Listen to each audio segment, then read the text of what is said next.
Hello everyone, I'm Wendell Jones and welcome to this edition of the program, The Platform. On this program, we examine the national issues of the Bahamas. Today on our program, we have the honor of having four people here from Trinity Methodist Church. And Trinity Methodist Church is celebrating its 150th anniversary. And this Sunday afternoon, there is a special anniversary service at Trinity Methodist Church. And today on our program, we're going to talk about that church, its history, where it is now, and perhaps where it is going as a congregation. And just in case you do not know where Trinity Methodist Church is, it is on Frederick Street and Trinity Place. And the Reverend Bill Higgs is the pastor of that church. He is a great friend of JCN, having been here on several occasions as a guest on our program. And today he's brought along with him three members of the congregation, Genevieve Brown Richards, Virginia Hall Campbell, and Eleanor Campbell. It's our pleasure to have them all on the program today. Pastor Higgs and members of the congregation, welcome to the program. Thank you. Thank you, Mr. Jones, and thank you for having us. Yes, thank you so very much. It's wonderful to be able to share a little bit of our excitement on the celebrations. 150 years is quite a milestone, and none of us were there at the beginning, and it's doubtful we'll be there at the end, but we're here at this point, and we want to celebrate. More than anything else, we celebrate God's faithfulness over the generations and down through the ages. And these ladies are all part of our anniversary planning committee and work in various areas. They'll be able to share some of the things we have planned and some things we have done. But it's just a privilege to be able to share with a wider audience that Trinity has been there for all these years in the same location. Is Trinity the first Methodist church in the Bahamas? No. The first Methodist church, we've lost sight of where that was exactly, and have no photographs of it or anything. Methodism was brought to the Bahamas by a freed slave from the United States named Joseph Paul. He stopped in Abaco for a short while, formed a little group there, and then he moved on to Nassau. Started out with 5 people, what they called a band, I guess from where we get prayer band. They were praying and working together, and then they formed an official Methodist society, which is back in the day what we called a congregation in its early stages, meeting wherever they could, in homes or outdoors, wherever they could. And this little band applied for and got a grant of a piece of land on the corner of Augusta Street and Heathfield Street. Now, Augusta Street's still there. Yes. Heathfield we no longer have.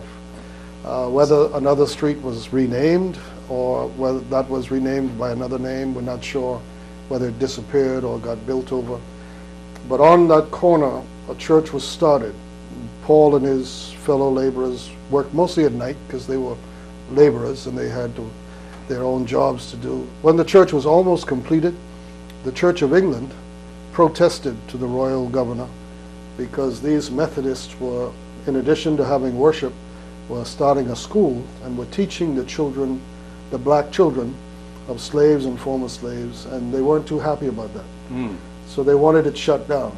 So the governor took the property back and gave it to the Church of England, and they ran it for about 40 years. It was known then as St. Paul's Anglican Church, but it has since disappeared. It was given back to the Methodists for a while. They eventually sold it, and then we've sort of lost track. But that would have been the first Methodist church. Augusta Street and Heathfield Street. Yeah. And we don't know where that Heathfield Street is. Not exactly sure, no. Okay. But it was in that area of what is now the western part of downtown. What we do know is that a group out of that original class or band did continue to meet even after Joseph Paul himself got a bit discouraged, and he went back to the Church of England and joined in full communion with the Church of England. But the group that was left were still meeting, and they had since his departure, hooked up with a very well-to-do black family, Anthony and Susan Wallace, They owned a big home on the end of Nassau Court, which is now the east side of McDonald's, opposite the British Colonial. And they allowed the Methodists to use their ground floor as a meeting house, which we are told could seat almost 500 people. Wow. So it's quite a large building. The first missionary to come from England to be sent, clergy to be sent to the Bahamas, was William Turton. And by the time he arrived, this group was meeting with Anthony Wallace. He hooked up with them. They formed that church, which they called the Bethlehem Chapel. That building was destroyed in a hurricane in 1813. So none of the earlier buildings still remain. However, that was replaced on the same site in 1830, and that building is still there. That was then known as the West Chapel. That building later housed Government High School when it began. Ministry of Tourism was there for a number of years. Ministry of Works had an operation there. So that used to be a Methodist church? That was built as a Methodist chapel. I see.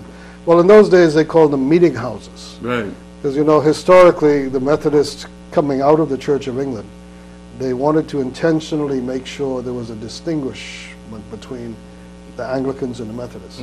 So they used a different term for everything. They never called any Methodist church a church. It was a chapel or a meeting house. And we still see the evidence of that today. For example, the oldest Anglican church is on Church Street, St. Matthew's. And Wesley Grandstown Methodist Church is on Chapel Street. You go to Harbor Island, the Methodist Church is on Church Street, and the Anglican Church is on, the other way around. And Anglicans on Church, the Methodists on Chapel. It was just a way of distinguishing the two congregations. And so what we have, that building was built, it's still there, a Georgian-style building. Right. As the meeting houses were being developed across England then, in that style. So that building is still there, and it's that's where the earliest congregation we have on record. That's the place that we can go back as far as. But there were for Trinity Methodist Church. That Trinity came out of that group. So did Ebenezer. Okay. Because William Turton then started, in addition to meeting there with the group with Anthony Wallace, he also rode on horseback and went traveling east and preaching outdoors. And he found this piece of property he liked, which he purchased from his own savings, and built a little wooden chapel called the East Chapel. And this was the West. That later became Ebenezer, and it's on the same site. So the oldest existing church, Methodist church, on the same site is Ebenezer Methodist on Shirley Street. That was built in 1802. Now, how did Trinity come about? When that group moved out and formed the East Chapel, moved east, there were also at the same time many people over in the south meeting in homes and forming a society, which eventually grew into Grantstown Wesley. And what was left at the then West Chapel in Nassau Court floundered for a while, but they hung in there, and eventually that was the group that became Trinity. When they got a grant from England of £6,000 to build a new church, they found the site and construction started, and the foundation stone was laid in 21st of August 1861. It took almost 4 years to complete the building. So they sold the old West Chapel in September of 1864, and they moved into the new Trinity Methodist Church in April of 1865.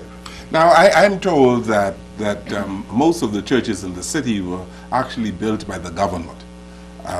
So Trinity Methodist Church, as we know it there, was built by the government of the Bahamas, wasn't it? The government made a major contribution, but the largest portion of the funds for building it came from England, through the Wesleyan Missionary Society, a grant of £6,000. It actually cost, according to the records, £8,200 to build it. The remaining, $2,000 came from the government as a direct grant, and the members raised $200. So that was the £8,200. But Wesley, over in Grantstown, there was a government grant, again, to help assist with the building of that. None of the Methodist churches, I think, were ever fully paid for by government grants, but there was some assistance in those days.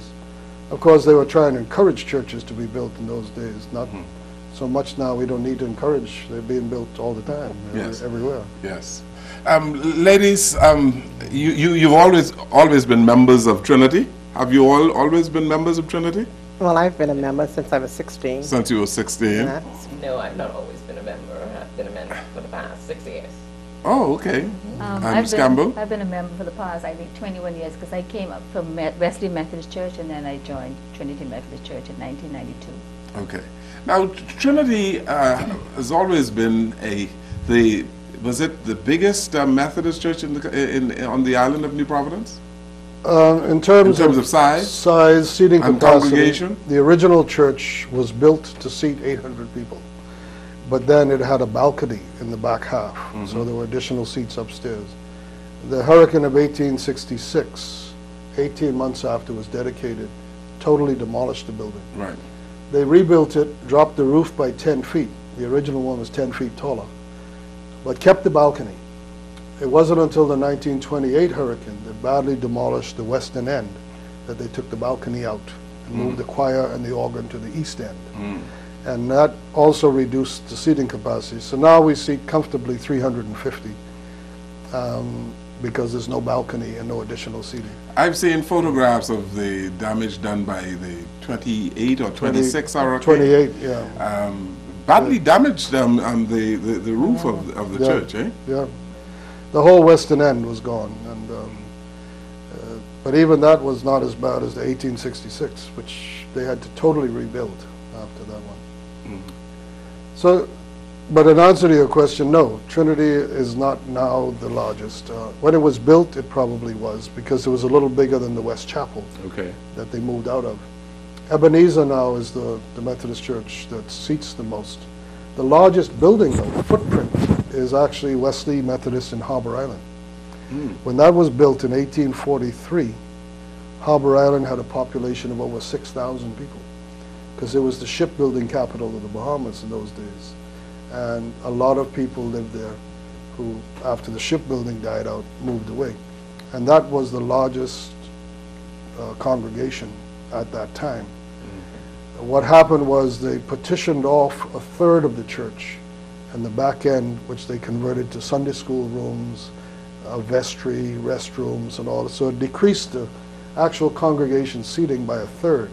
And it can still seat more than every other church except Ebenezer. Okay. So the congregation has changed over the years, hasn't it?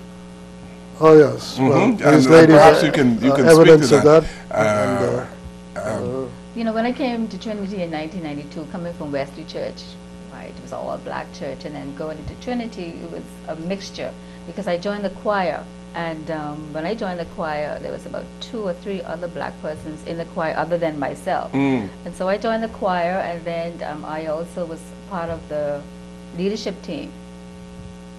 Okay. And because as a boy, I remember the church was predominantly white, right? Yes, yeah. that is true. That is true. Yes. And so what has happened to the congregation? It's a blending now. It's a blending now? Yes, it is. It's a blending. Okay. Yes. Are you a member of the choir as well? Yes, I am. What do you sing? Alto. You sing alto? Alto. Okay. What about you, Ms. No, I'm not a member of the choir. I have the pleasure of serving on the board, which I enjoy and contribute to. And thank you, Reverend Higgs, for that interesting history. Yes. Though I've just recently become a part of Trinity, I didn't know that, the history to that level. So thank you so much for sharing that. Yeah. We're here celebrating 150th anniversary of Trinity Methodist Church, and it's truly a pleasure and a blessing to be here to do that. Our theme is remembering our past, celebrating our present, and embracing our future with faith. And the activities that we've had planned and that we've been taking part in have truly been most enjoyable, very comprehensive. Everybody has been really excited about planning and being a part of it, and so we're here all together to say thank you, God, for where we are and what we do and the way we contribute to our community. Right. So it's quite a pleasure and an honor. Talking about remembering the past, Reverend Higgs, and perhaps ladies, you can chime in as well. I recall Trinity being a church of the affluent Methodists in the country. Yes. Isn't that right? Yeah, correct. It was the white merchant class Yes. who mostly populated the church. And I'm told that in the days of the Legislative Council, pre-party politics in the Bahamas, almost every member of the Legislative Council were members of Trinity Methodist Church. Is that right? The end of that era was with the late Sir George Roberts, who was chair of the trustees of Trinity, was chair of the Legislative Council. Then we went into the parties and the government changed. But we've had a number of members of parliament and family members of former members. So yes, predominantly white, rich, the Bay Street Boys and their